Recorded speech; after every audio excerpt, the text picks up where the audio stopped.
Welcome students. Today we will study the poem Flamingo from Peru. It's titled A Roadside Stand and has been written by the poet Robert Frost. Robert Frost was an American poet, and you must have read it, one of his famous poems, that is Stopping by Woods on a Snowy Evening. He has been awarded by various prizes and awards. One of them is Pulitzer Award has been given to him. He was born in 1874 and breathed his last in 1963. Left quite a void in the literary circles. This poem, the central idea of this poem is that he highlights the economic disparity between the rural poor and the city rich. And that he says that there's poverty and the government and the other agencies haven't, they pay only lip service to them, but in reality, no program of upliftment is ever done for them. He says, he calls for deepest sympathy and concern for the poor. The roadside stand represents the pathetic condition of the rural people. Complains of the indifferent attitude of the rich people and appeals for their upliftment. Why? Because economic prosperity can only be possible when all the sections of society are progressing. They become economic, they depend on balanced development of both the sections. If there is a balanced development of all the sections, only then a nation can prosper. So this is the central idea of the poem. Now we move on to read it, this poem. It says, the little old house was out with a little new shed. Where? In front of the edge of the road, where the traffic sped. A roadside stand that too pathetically bled. The poet says that in a village touching the highway road, a villager had erected a shed beside his house. He had no means to make it look beautiful, but it was gave the impression that something was there to be sold. He had put some jars there and a platform was there to let the car owners and those who passed by that highway to let them know that there are there are shops. Somebody wants to sell his product. So, a roadside stand that too pathetically pled. Pled means this is the second form of plead.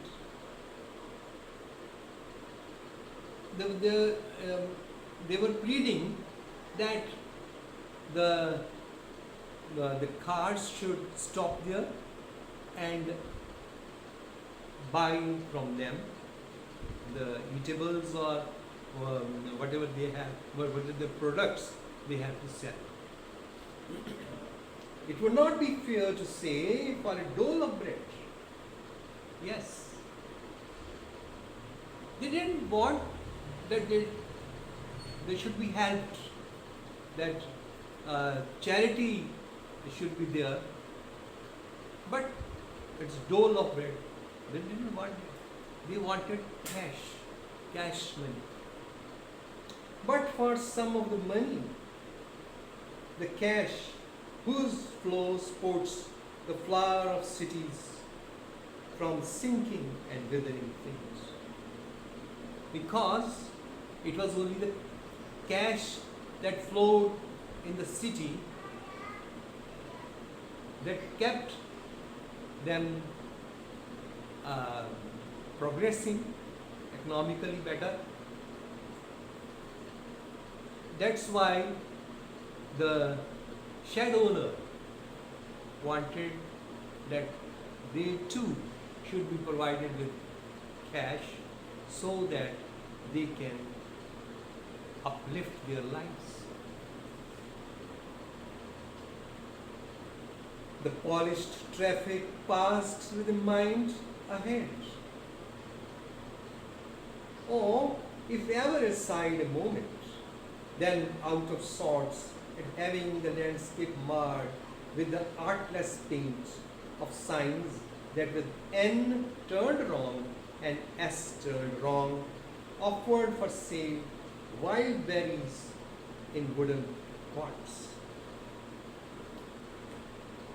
So, the traffic passing by, they didn't pay any heed to, they didn't pay any attention to these sheds, the shop owners, and they went by, and or if ever aside a moment, and if somebody stayed there and watched the scenery there, what they would see, then out of sorts at having the landscape marred with the artless paint. The city dwellers, while passing through, while standing there for a moment to watch the scenery, would say that the scenic beauty has been marred by this shed. It has not been beautifully painted, not decorated at all. Or signs that with N turned wrong and S turned wrong, offered for sale wild berries in wooden pots, or crook-necked golden squash with silver warts. What they were providing? The shed owners were providing berries or whatsoever would have been grown in the fields there. They would put it in the jars, wooden jars, and for sale. And those car owners who had stayed there for a moment, they would just grumble and complain that, see, the scenic beauty too has been marred, they are not properly uh, given any signs. The N is going somewhere else and S is going somewhere else. Hmm? Or beauty rests in a beautiful mountain scene. You have the money, but if you want to be mean, why keep your money this crossly and go along? So, the poet says that you have cash in your pockets, but you don't want to spend it here on the poor. They're just not demanding doles of bread. They want in return that they should be paid cash so that they too can buy some luxurious items and raise their standard of living. The hurt to the scenery wouldn't be my complaints so much as the trusting sorrow of what is unsaid. The hurt to the scenery would be my complaint. Would it be my complaint? The poet says that they feel hurt. The villagers feel hurt that and they don't complain about it so much as a trusting sorrow or what is unsaid. And what is their attitude that leaves them a bit miserable. What then we will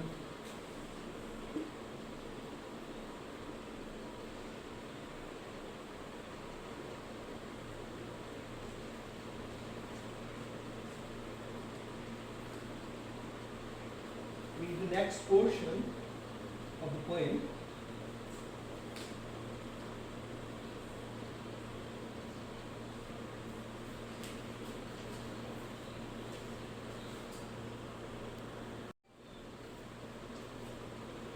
Now the poet says that the hurt to the scenery wouldn't be my complaint. That he does not complain that the scenic beauty of the landscape has been marred by building a shed there. So much as the trusting sorrow of what is unsaid. But their silence expresses that the indifferent and cold attitude of the city rich hurts them. Here, far from the city, we make our roadside stand and ask for some city money to feel in hand. Their expectations are very small. They say that in return for these products, they demand very small amount of cash to try if it will not make our being expand. It's only to make our lives a bit better. That's what they want cash for. And give us the life of the moving pictures. Promise that the party in power is said to be keeping from us. They see in the movies how lavishly the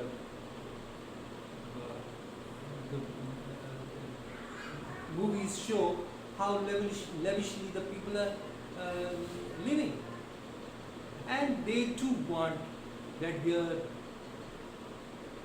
conditions should improve, and that the parting power is said to be keeping from us. but the government in power, but the party who is in power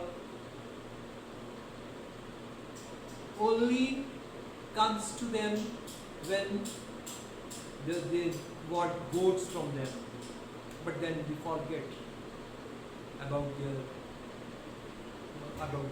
about their improving their lot. So the yes,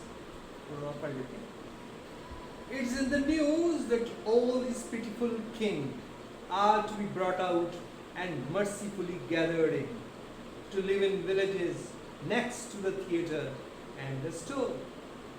Now, the poet is mocking at the idea that it's being rumored, or it is in the news, that these villagers, their lands will be purchased because the city rich have evil eyes on the land to establish factories there, and thus the poor villagers will be deprived of their livelihood.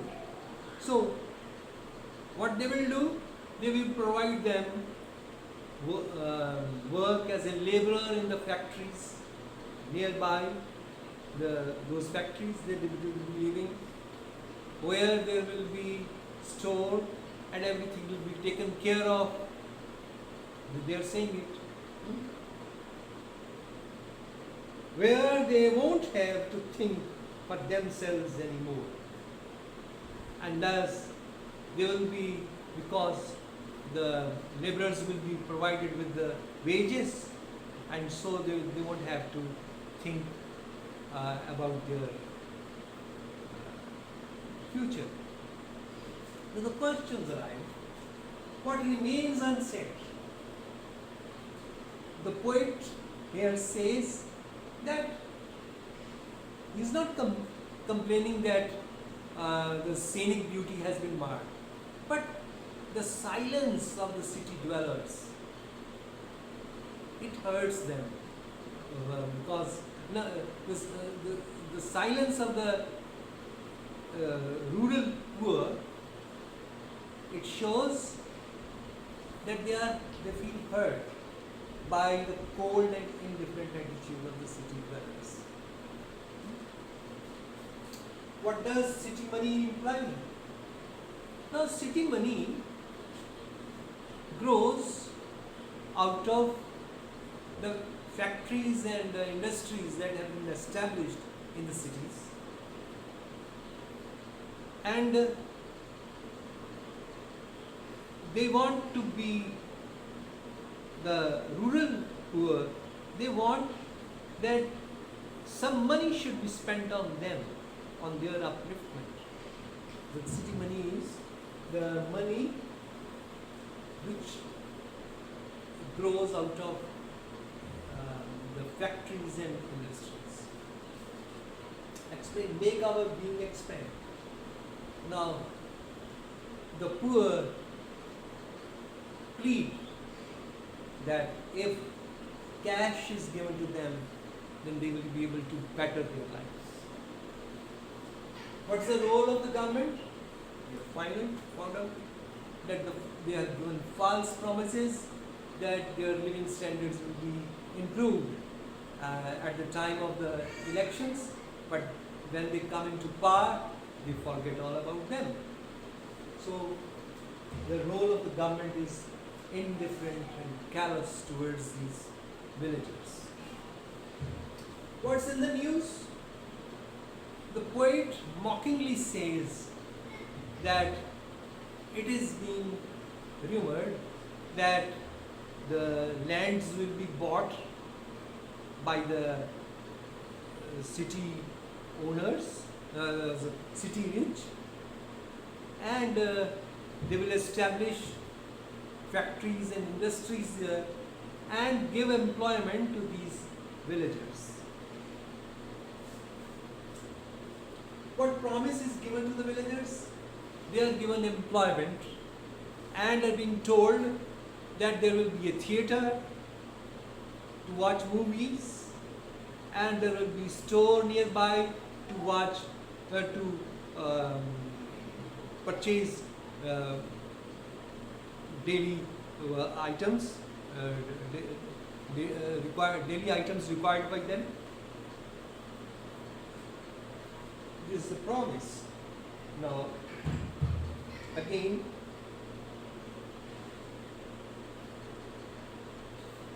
while greedy good doers, beneficent beasts of prey, swarm over their lives, enforcing benefits that are calculated to soothe them out of their wits. Now, the greedy good doers. This expression has been assigned to the city rich people. What it says, that all they have eyes on the lands of the poor people. They want to purchase it at throwaway rates and raise factories and industries there that are calculated to suit them out of their wits, and by teaching them how to sleep, they sleep all day. And when the work in the factories will be 24/7, they will be required to work in the night. Their light, their peace of mind will be lost, and they will be made to sleep during the day and work at night. Destroy the sleeping at night, the ancient way. The botanical clock, that is, we the humans sleep at night and work by the day, but in factories this system will be destroyed. Destroy the sleeping at night and ancient day. Right? Now some questions are there, and we will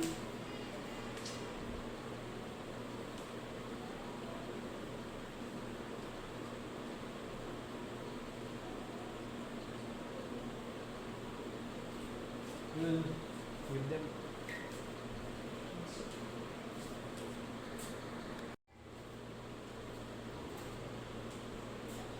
Now, the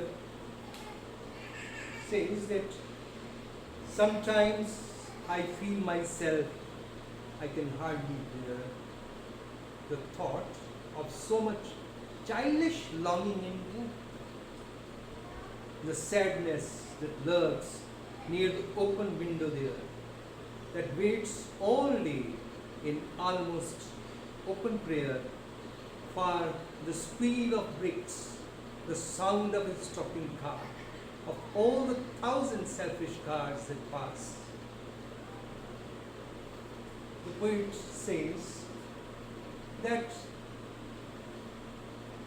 he cannot bear the thought,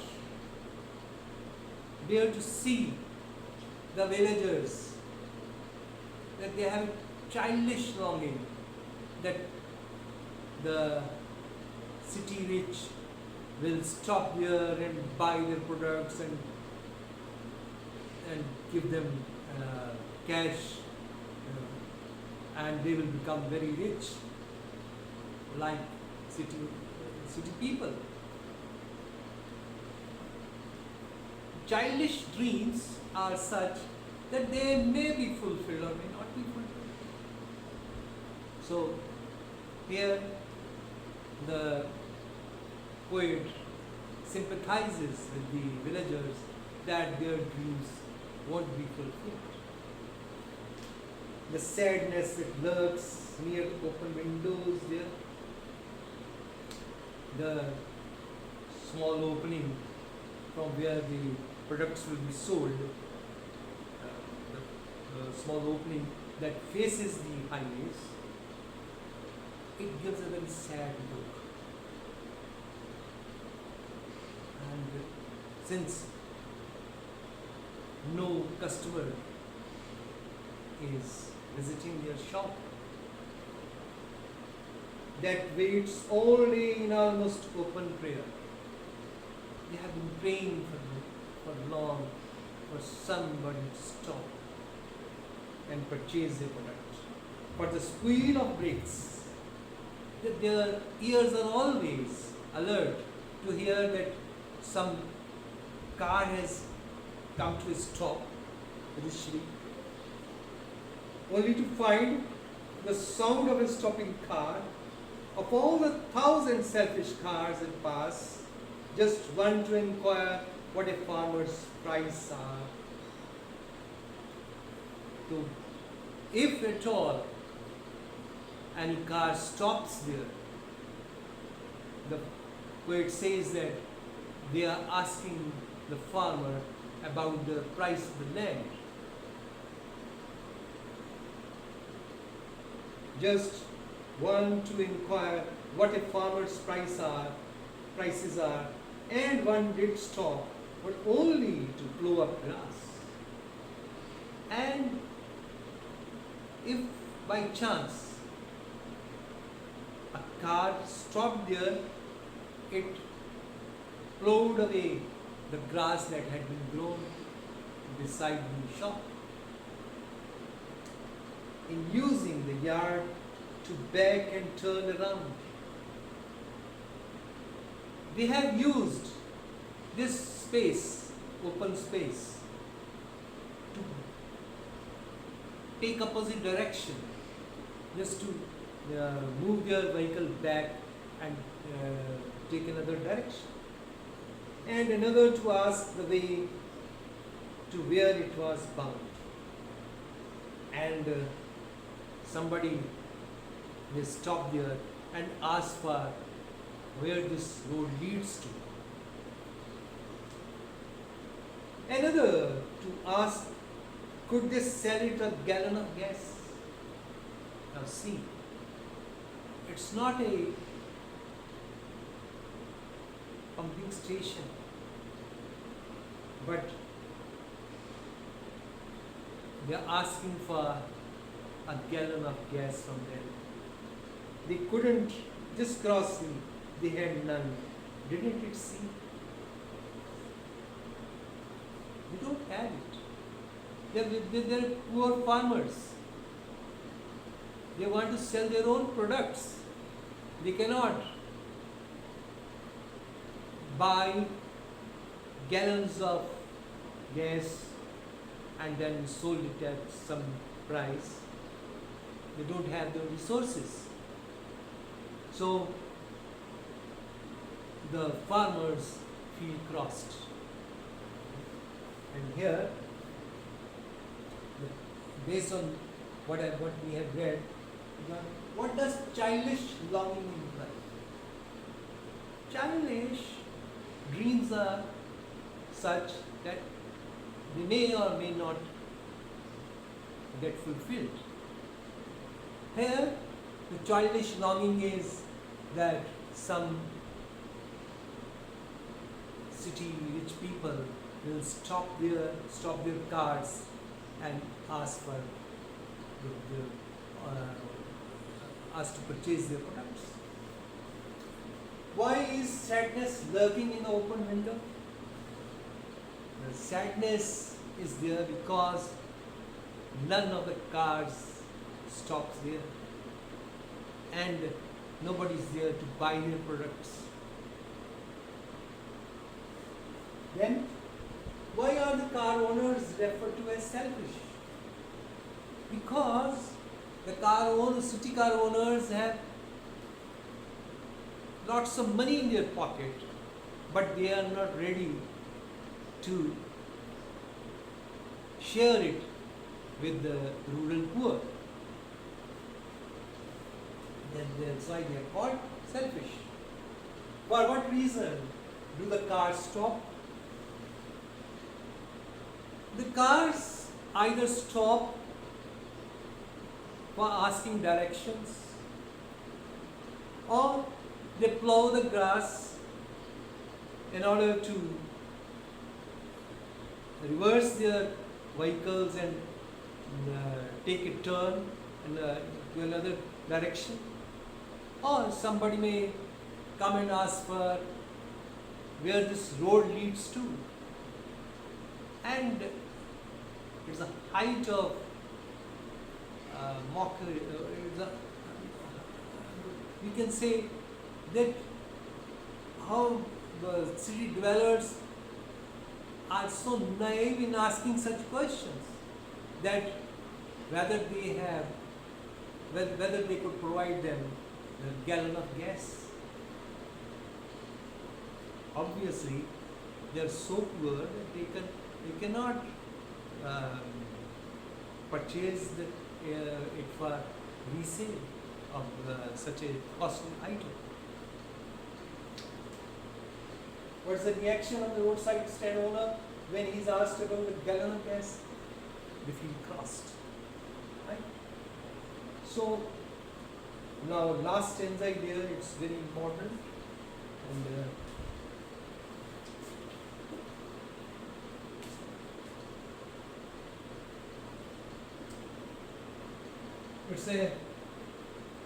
it's a conclusion.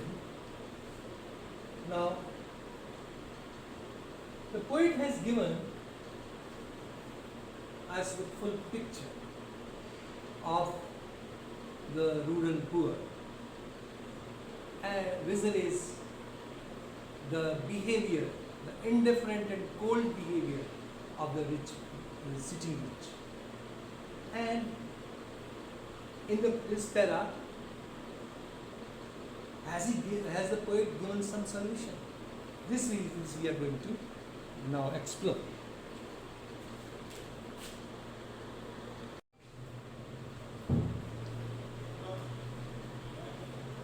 A solution has been given or not? Let's see. No, in country money, the country scale of gain, the requisite lift of spirit has never been found. The people of the villages are not so, you can say, so educated. Their horizons are not wide, that they can take up something to make their life better. Or so the voice of country seems to complain. The people are living a miserable life. They're complaining how the government and the other agencies, administrative departments, had kept them poor. I can't help moving the great relief it would be. I can't help owning the great relief it would be to put these people at one stroke out of their pain. The poet wants that they should be immediately given all the reliefs so that the economic disparity that's there could be removed. I wonder how I would like you to come to me and offer to put me gently out of my pain. The poet feels pain on seeing the plight of these rural people, and he says that all of the government agencies, the people and all those administrative agencies must come together to uplift the lives of these poor people. Now the questions that come, what spirit is lacking in the countryside? They are not educated and they lack the innovative ideas that they could implement to improve their lot. What does the voice of the country complain? They always complain that none of the agencies are helping them. They are living a miserable life, but they themselves are not doing enough to make their lot better. What is the wish of the poet? The poet wants that at one stroke they could become, the poor should come up to the level that economic progress of the whole of the nation could be made. So, this was a poem by Robert Frost. Here we must conclude that who is responsible for the miserable conditions of these rural people? They are complaining that the agencies are not helping them, the government is not helping them. But what they themselves are doing, they are to be blamed, because there are many things they could do while being in the villages. They can improve their lots. So with this we come, there is, we can say that homework is that you should write the central idea of this poem. It can be just give the plight of the rural people. What does Roadside stands for? Represents. It represents the whole class of villages. And by giving their plight, we can then develop on it that how the city rich have an attitude towards these people, and later on we can say that what is the solution that is provided by the poet. That would be the complete answer to the central idea of the poem. As far as explanation of the text is concerned, I'll provide the PDF also, from where you can have more, you can have better understanding of the poem. Thank you for listening.